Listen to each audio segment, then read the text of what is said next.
안녕하십니까. 안녕하세요. 안녕하세요. 여러분의 일터에 아무런 이상이 없기를 바라서 진행하는 프로그램입니다. 노동운동가 이상무의 노동이야기 근무 중! 이상무. 네. 거시경이 어색하시죠? 네, 어색합니다. 오늘 그 거시경례를 어색해 하시는 전국 보건의료노조 경기지역본부의 백소영 본부장님을 찾아뵙습니다. 본부장님 안녕하십니까? 네, 안녕하세요. 네. 보건의료노조 경기지역본부 본부장 백소영입니다. 반갑습니다. 아, 예. 반갑습니다. 출연해 주셔서 고맙고요. 네. 어색한 거시경례까지 같이 해주셔서 고맙습니다. 지금 근데 보건의료노조 그러면 이성 본부장님 이제 여기 찾아가서 백소영 본부장 인터뷰하자고 주장하신 내용은 조금 이따 들어가기로 하고 예. 보건의료노조 하면 일반적으로 의료계에 종사하시는 분들의 노동자이신 거잖아요. 네, 보건과 의료, 네, 네, 맞습니다. 의사, 간호사, 보통 그냥 우리가 알고 있는 그런 분들이 네, 예, 그 조합원들의 구성 이런 분들이 어떤 분들이 모여 계시는 데인가요? 아, 저희 그 보건의료노조는 네. 그 의사는 네. 그 의사는 노조에 네, 거의 가입 안 하겠죠? 거의 안 네, 하시고요. 네, 뭐 네. 개 중에 한 몇 분 네, 네, 네, 있을 수 있습니다. 근데 대부분은 네, 네. 이제 간호사, 그다음에 의료기사, 그다음에 간호조무사, 뭐 그 시설 관리팀에 아, 이제 네, 네. 시설을 담당하시는 분들, 네, 네. 그리고 또 그 병원 현장에는 뭐 경비 이 보안을 맡아서 이제 일을 하고 계시는 분, 네. 청소미야. 하시는 네, 분, 예, 영양사, 조리원, 아, 뭐 예, 되게 다양합니다. 네, 그래서 네. 저희가 보통 이제 병원 안에는 60개 직종이 있다고 아, 얘기를 예, 합니다. 예, 그래서 예. 병원이나 이제 병원 밖에 네. 그 보건의료 분야에 이제 그 종사하시는 분들은 네, 저희 네. 보건의료노조에 가입하실 수 있습니다. 아, 네. 그러면 요즘에 그 코로나를 대응하시는 그 현장에서 직접 대응하시는 분들이 대부분 조합원이시겠어요? 네네. 대부분 저희 그 조합원들이 많고요. 네, 네. 특히나 이제 공공병원에 서 일하시는 분들은 저희 공공병원들이 대부분 노조에 많이 조직되어 있습니다. 네, 그렇다 네, 보니까 네, 이제 그 코로나를 전담하는 병원들은 대부분 저희 조합원들이 많습니다. 아, 우선 뭐 그동안 제가 이런 그렇게 고생하시는 분들을 만나서 내가 감사하는 인사를 못 드렸었어요. 아, 그래요? 너무너무 고생하시는데 이건 2년 정말 그 훌로 그렇게 고생하시는 것 같아서 네네. 그 뭐 일반 국민들을 내가 대표할 권한은 없지만 네. 그 하여간 감사하다는 인사를 먼저 드리면서 그 백소영 본부장님은 그러면 그 직종 60여 개의 직종 가운데 어떤 직종에 계셨는지 뭐 여쭤봐도 돼요? 어떻게? 아, 네. 저도 간호사입니다. 저도 이제 병원에서 일을 하다가 97년도에 이제 아주대병원에 입사를 해서 네네네. 응급실 간호사로 아이고, 일하다가 예. 2004년도에 이제 노동조합 활동을 네, 네. 하게 되었습니다. 그래서 어. 그때 대의원을 했다가요. 지금까지 오게 됐는데 뭐 처음에 평조합원으로 출발한 게 아니라 처음부터 대의원으로 출발한 조합원이다가 조합원. 저희 아주대병원은 2000년도에 노조가 생겼었고요. 예, 예. 네, 그때 2000년도에 처음 노조가 생기고 2004년도에 제가 응급실 대의원을 하다가 네. 교섭 전임자로 활동을 하면서 네. 제가 이제 교육부장, 그다음에 수석 부지부장, 그다음에 지부장을 2010년도에 했어요. 네. 처음 했고 그 이후에 이제 2012년이죠. 2012년부터 이제 경기지역 본부의 본부장으로 계속 지금 일하고 있습니다. 12년부터? 네. 10년째? 지금 네. 오늘 2021년이니까 10년째네요. 네. 맞습니다. 사람이 그렇게 없어요? 이제 이력을 이렇게 소개하는 걸 보면 2000년대 처음 충격 받으셨어 지금. 2000년대 처음 노동당이 만들었잖아요. 네. 그리고 이제 조합원에 가입해서 2004년도에 이제 그 대의원이 되고 그리고 그러고 이제 간부를 쭉 하면서 2007년에 그 지부장? 2010년에 10년에 그러니까 지부장. 10년 만에 아주대병원의 지부장이에요. 아주대 병원 지부장. 아주대병원이라고 예, 예. 하는 그 엄청 큰 네, 네. 그 병원의 이제 지부장이 된 거죠. 예. 그리고 이제 2012년부터 이제 그 보건의료노조의 경기 지역의 본부장을 지금까지 하고 있다는 거는 네, 진짜 대단하시는 백수영 거예요. 동지가 백수영 동지가 얼마나 열심히 했는가. 이게 그 저기 조합원들이 이제 그 평가하고 예, 예. 해서 그 직책을 부여해 주는 거기 때문에 그렇죠. 그렇게 오랫동안 봐왔어요. 오랫동안 예. 봐오면서 거목이 되는 모습을 제가 봤기 때문에 이번에 이제 몸집 자꾸 커져. 아, 그 거북이 그거였었어요? 이 오랜 동안 그 변함없이 이렇게 저희 노동운동에 특히 이제 그 보건의료의 운동이라는 건 사실은 이 우리 국민들의 생명과 직결된 그 현장에서 일하시는 분들이잖아요. 네, 네. 그런 운동을 그 끊임없이 하고 있어서 한번 이렇게 만나고 싶었습니다. 아, 좀 이 기간 동안 사실은 이게 짧은 기간이 아니잖아요. 그렇게 그 해오는 기간 동안 어려움도 사실은 있었을 것이고 또 보람도 있었을 것이고 또 가족들의 지지나 또 뭐 소원함도 있었고 뭐 이런 게 있을 것 같아서 좀 그냥 지나간 얘기지만 소개를 좀 들었으면 좋겠습니다. 네. 사실 제가 이제 노동조합 활동을 2004년도에 처음 시작할 때 그때 일단 조합원이어서 막 대의원 됐을 시기에 조합원 하루 교육이라는 걸 갔어요. 그 당시에 근데 그때 평택 미군 기지 반대 2004년이면 내가 본부장일 때인데 맞아요. 본부장일 때. 네, 맞습니다. 그때 그 하루 교육에서 그 내용을 가지고 조합원 하루 교육을 했는데 사실 제가 군대를 안 갔다 왔잖아요.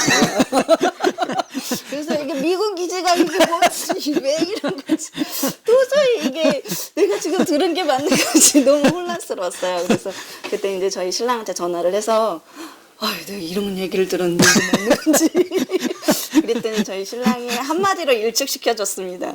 바보야 너만 몰라. 오.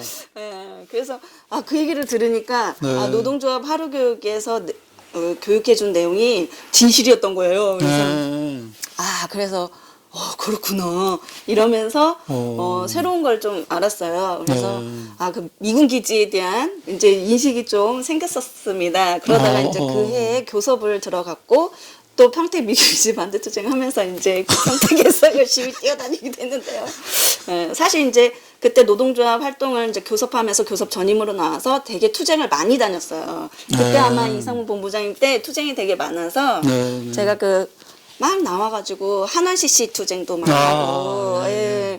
그때 막바지에 거기가 그 로비 같은 데 있잖아요. 거기 이제 그 투쟁하면서 막 유리창 깨지고 막.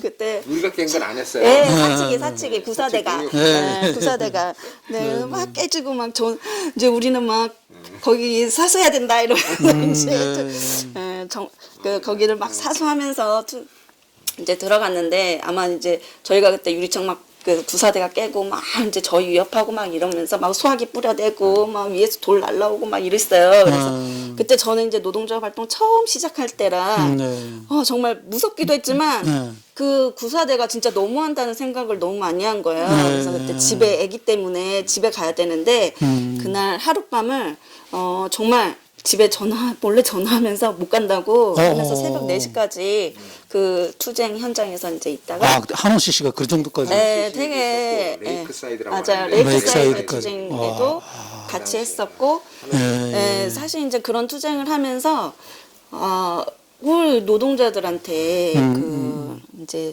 제가 지금은 자본과 사측이 너무 한다. 그러고 그때 사실 제가 이제 아빠가 일찍 돌아가셨는데 왜 그 레이크사이드나 막 이런데 이제 그 대공장 가면 이제 시커먼 조끼 입으신 분들이 많잖아요. 쌍차 투쟁할 때도 마찬가지로 그 노동자들인데 또 특히 이제 아빠 같은 그 노동자들의 네, 네. 삶을 보게 됐어요. 그래서 아 이렇게 밖에서는 되게 고생이 많으신데 집에서는 되게 사실 구박 많이 받으시잖아요. 우리 그 아빠들이. 아, 그런가요? 돈만 벌어다 주는 기계 아니야? 막 이렇게 생각하실 정도로 그래서 아 그 우리가 노동하는 이런 현장들이 되게 안전하지 못하고 되게 험악하고 때로는 그 인권이 보호받지도 못하고 존중받지 못하는 이 일터가 있고 많구나 이런 네, 생각을 좀 많이 했습니다. 그러다가 좀 이렇게 많은 투쟁도 겪고 그랬지만 좀 이렇게 좀 힘들었던 부분은 어떤 답답함이 좀 있었어요. 이제 제가 간호사다 보니까 네, 사실 이제 우리 병원 안에서도 간호사들이 일하는 현장이 다른 직종에 비해서 굉장히 폐쇄적이고 수직적이고 그리고 자기가 어려운 것을 얘기하지 못하는 분위기가 많았어요. 그러다 네, 보니까 네, 네. 노동조합에 와서 얘기하더라도 잘못 얘기하면 이제 그 사측하고 얘기하다가 사측이 간호부를 통해서 누가 얘기했는지 또 그 마녀 사냥을 하는 거예요. 이제 그러면서 간호사들이 노동조합이 이제 그 고충을 그 좀 근로 조건을 개선하거나 그리고 노동 조건들을 개선을 하려고 간담회를 하고 이래도 간호사들이 입을 못 여는 거예요. 그래서 이건 좀 아니지 않나 이런 생각이 많이 들어서 너무 답답했었어요. 그러다가 이제 지부장을 하게 되니까 그 답답함을 어떻게 풀어야 되겠는지를 알게 된 거죠. 그래서 보니까 우리 간호사 조합원들은 노동조합 사무실을 자기 이제 본인이 현장에서 바로 그 중간 관리자한테 얘기는 못하지만 여기서 일단 한번 거르고 싶은 마음이 되게 컸던 것 같아요. 그래서 고충 처리 식으로 상담 이런 게 우선적으로 이루어져야지 좀 안심하고 뭐 자기가 어떻게 문제를 해결해야 될지 좀 알아가는 과정이 필요했던 것 같아요. 그래서 제가 되게 상담을 많이 했어요. 그러니까 간호사들이 이제 오더라고요. 다른 때는 그 전에는 가서 얘기하면 뭐해? 나만 당하는데 이런 게 되게 많았거든요. 근데 상담을 쭉 하고 반드시 사측이랑 얘기할 부분은 어떻게 얘기할까요? 아니면 본인이 한번 그 수간호사한테 가서 얘기해 보시겠어요? 얘기하면 한 번쯤은 내가 갈게 얘기할게요. 이렇게 되더라고요. 그래서 계속 이제 긴밀하게 소통하고 사측하고 이제 그 문제를 해결하는 과정에서 꾸준히 긴밀하게 소통하면서 해결을 하니까 되게 안심하는 거예요. 그래서 일을 좀 이렇게 해결하면서 제 그 답답했던 그런 마음들이 좀 많이 풀렸고요. 그리고 여러 가지 이제 그 노동 조건이나 이런 것들을 해결하면서 되게 보람도 많이 느꼈고, 확실히 이제 노동자들은 어떤 게 기댈 공간이 노동조합밖에 없구나 이런 생각을 좀 많이 했습니다. 그러다가 이제 지역본부로 와서 이제 활동을 하면서도 전 항상 이렇게 그 갖고 있는 마음은 그 해답은 현장에 있다. 그런 마음 그리고 어려울 때는 조합원만 생각하자. 이제 이런 소신을 갖고 활동을 하다 보니까 아무래도 10년 동안 활동한 것 같습니다. 방금 이제 그 얘기하던 중에 중요한 대목인데요. 이제 간호사 출신이잖아요. 간호사들은 이제 수간호사라고 하는 제도가 있어서 이 간호사 사이에서 태움이라는 문화가 있다는 거예요. 아, 그렇죠. 노동자비 없는 쪽에서. 그래서 사실은 그 간호사가 견디지 못하고 스스로 그 저기 목숨을 잃는 이런 사업장들이 여러 군데 있었죠. 있었죠. 노동자비 없는 데서 이제 그런 것들이 방금처럼 이렇게 이걸 해소시켜주지 못하니까 그런 것들을 막아낼 수 있었던 막아내는 역할을 했다라는 얘기가 나오는 거예요. 그거에 아울러서 그 본부장님이 아주대병원에서 간호사로 계실 때 노조가 없이 그때의 그 시절도 겪은 거잖아요. 그 시절과 이제 노조가 생기고 난 뒤에 그 근무 조건이나 그런 게 어떻게 바뀌었는지 좀 설명해 주실 수 있나요?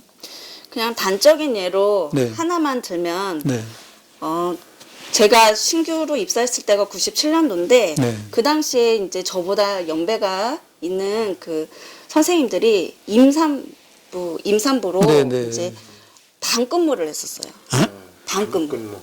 야간 근무. 보통 나이트 뛴다 뭐 네, 이렇게 하면 나이트를. 그거를 네, 네. 임산부가 예, 임산부가.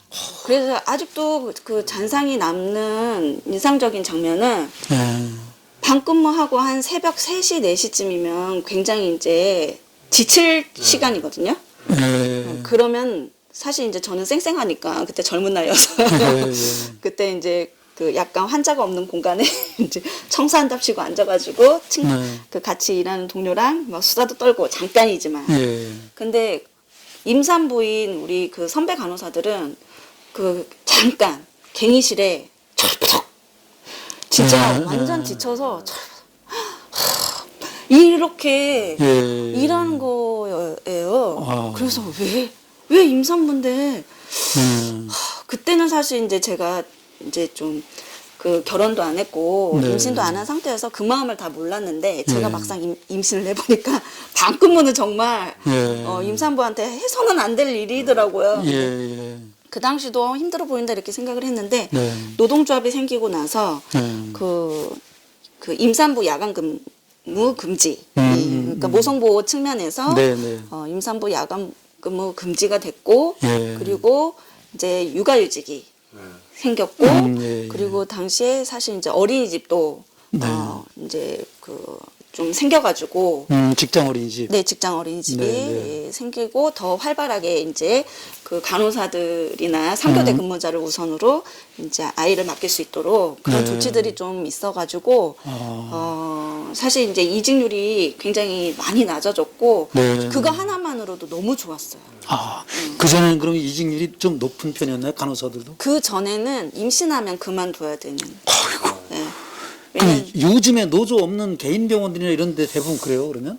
아직도? 아직은 그러니까 지금은 이게 저희가 이제 2000년도 생겼고 지금 2021년이잖아요. 근데 네. 아직은 그러니까 법이 네, 좀 강화가 돼서 그동안 법이. 예, 강화가 돼서 그러지는 않을 것 같은데요. 네, 그래도 네. 암암리에 인력이 부족하거나 이제 임산부가 있으면 이제 그 병동에 예를 들면은 한 간호사가 한 20여 명 있는데 병상이 한 50병상이 있다 네. 치면은 그 중에서 한 임산부 3명만 생겨도요.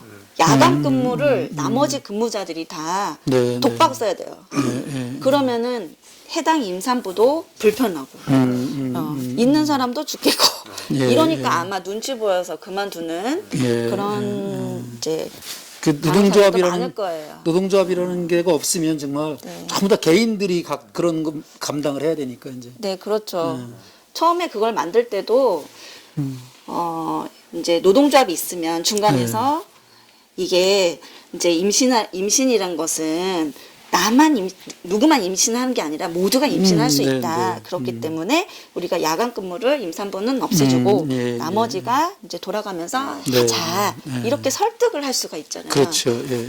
그래서 이제 인식을 바꿔주고 네. 함께 그걸 모성을 보호할 수 있도록 네, 이렇게 하는 노력을 할 수가 있습니다. 근데 예. 아마 노동조합이 없는 데는 네. 그냥 부서장의 말 한마디나 중간에서 이간질하는 사람, 갈등을 이제 조장하는 사람들이 에이 뭐 임신하면 그냥 들어가지 뭐 이렇게 얘기를 해버리면 네. 임산부는 더 이상 일할 수가 없어요. 그렇죠. 법이 보호된다 하더라도. 그 얘기를 임신하신 분 당사자가 하기는 그렇고 어렵죠. 노동조합에서 그걸 해줘야 네네. 그게 그래서 과거에 이런 사례를 이렇게 그 고발한 사례를 들어보면은 네. 임신도 사전에 그 약속에서 해라 네. 라고 하는 거 있었어요. 네. 네? 조합 순번제. 허락받고. 순번제.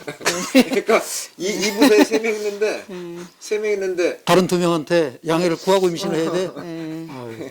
그 이제 그 과거 고발 사례를 보면 아. 그래서 그만큼 이제 그 인권이 유린되고 있었고 한 대가 이제 그런 일을 했었는데 노동조합을 통해서 그런 것도 이제 개선되고 또 이제 법이 강화되고 하는 법 강화되는 것도 사실은 그 현장 그러네요. 노동자들 목소리가 반영돼. 그러네. 그 노동자들이 계속 그 국회를 상대로 이렇게 요구를 했고 이렇게 하니까 바꾸지 국회의원들이 지들이 알아서 해본 적은 거의 없잖아요. 네. 그래서 그런 보람 때문에 여기까지 이렇게 계속 네, 할수 네. 있었던 그러시네요. 거. 그 아주대 지부장도 오래 하신 거죠. 지부장도. 제 지부장은 잠깐 했었는데요. 네. 제가 이제 오래 할 생각이 없었기 때문에 한 번 하면 빨리 물려줘야 된다 이런 생각으로 이렇게 나왔었다가 근데 지부장은 일찍 물려준다고 생각을 했는데 본부장은 그렇게 물려줄 생각이 없으셨나? 아니 어떻게 항상 물려주려고 하는데 물려를 자꾸 안 봐주시네요. 아, 네, 이번에도 시도를 했다가 좀 실패를 해가지고 다시 하게 됐습니다. 잘 키워놨던 사람이 막판에 못하겠다고 그래가지고. 네, 좀 그런 것 같아요. 근데 선배 이제 본부장님이 너무 훌륭하면 후임자들이 두렵죠. 그런 게 있을 거예요, 아마. 그런가요? 그때 그러면 그 지부장 시절 다시 또 돌아가서 네네. 이제 본부장은 또 따로 좀 나중에 듣기로 하고 네. 지부장 시절에 그 제일 보람 있었던 일, 뭐 그 지금 임신 이런 문제도 있었지만 지부장 하면서 제일 보람 있었던 것은 근무 시간 변경을 하는데요. 네. 임금체계 개편하고 근무 시간 변경 하는 내용이었어요. 근데 그 당시에 이제 아주대가 그 직급별 호봉제였는데 네. 기준 호봉의 호봉제로 이제 변경하자라는 사측이 사실 저희가 봤을 땐 계약안이었고요. 사측은 뭐 개선안이라고 했는데 임금체계 개편을 하면서 사실 제가 그냥 제 자랑인데요. 네, 제가 자랑하시라고 사측의 드리는. 의도를 파악을 했습니다. 제가 분석을 해가지고. 근데 그때 정말 안에서 캐제를 불렀어요. 이건 분명히 계약안인데 왜 사측은 계속 능력 있는 사람은 더 파일을 나눠주고 승진을 좀 일찍 해야 이게 형평성이 있는 거 아니냐. 이런 논리로 이제 갖다 댔는데 네네.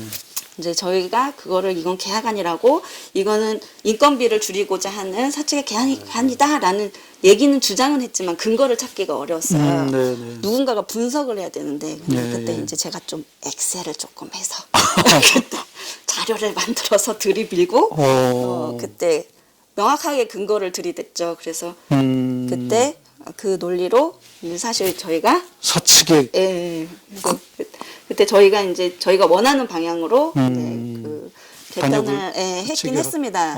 그래서 물론 이제 좀 부족한 부분도 있었지만 그래도 저희 노동조합이 좀 주체적으로 나서서 주도권을 뺏어서 저희가 이제 그 임금 삭감 없이 이렇게 개편을 우리 조합원들의 불이익을 최소화하고 저희가 임금 개편을 했고요. 또 하나는 간호사들의 근무 시간을 변경하려고 저희가 아주대가 7.5, 7.5, 10.5 시간이었는데 데이 이브닝 나이트가 7.5, 7.5, 10.5 시간이었는데 데이 이브닝이 8시간이 안 되다 보니까 오프가 줄어드는 거예요.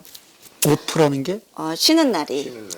일일 쉬는 날. 8시간을 채워야 되는데 네, 네, 7.5시간이라서 네, 네. 오프가 줄어들어서 이제 그거를 가지고 사측이 근무 시간 변경을 하자고 하는 거예요. 근데 그때 저희가 이제 사측하고 TF를 꾸려서 벤치마킹도 하고 했었어요. 근데 계속 이제 그때 사측은 888로 가려고 하는 의도가 있었고 저희는 7.5, 7.5, 10.5가 하루에 25.5시간이에요.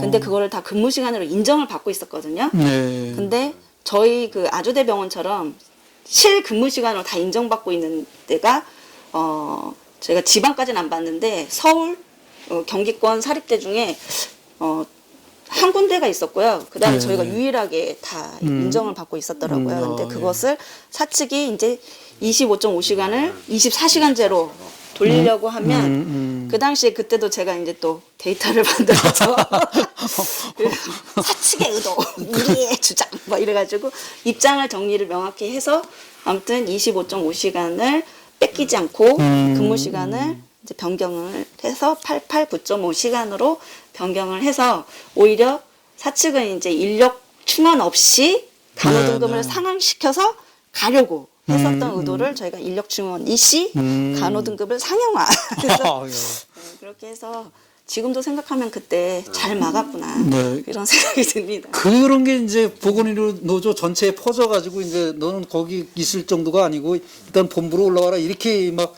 소문이 돌았겠는데요. 그 얘기는 이제 나중에. 이 말씀 들어보니까 그 정말 대단하신 분이네요. 네. 막 이렇게 간호사는 그 보건의료 노동자 이런 정도가 아니라 빅데이터 분석가 이런 거. 예. 그 지금까지 하여간 그 백소영 본부장님이셨습니다. 근데 네. 전국 보건의료 노조 경기 지역본부의 백소영 본부장님이셨습니다. 지금까지 시청해주셔서 감사드리고요. 근무 중 이상무